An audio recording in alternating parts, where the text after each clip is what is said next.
were all raised in what I'll call the mono-mind belief system, the idea that you have one mind out of which different thoughts and emotions and impulses and urges emanate.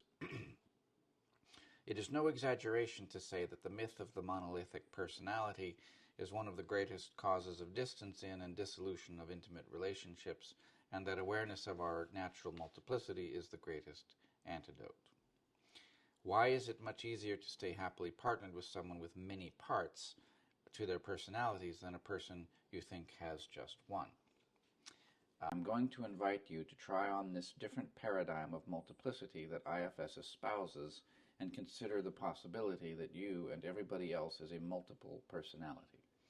And that is a good thing. And so I start to get very philosophical about this because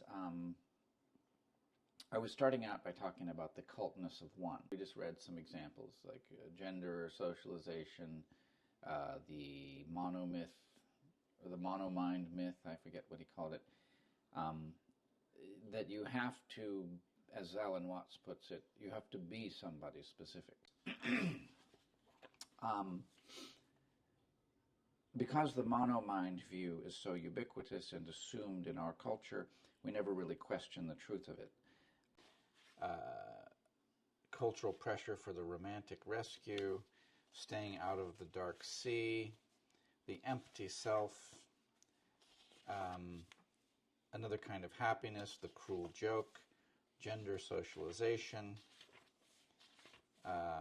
multiplicity versus the myth of the monolithic personality. IFS helps you not only start to pay attention to them, but also become the active internal leader that your system of parts needs. In other words, democracy plus animism is my paradigm. Demeritocracy, I guess you could say. So,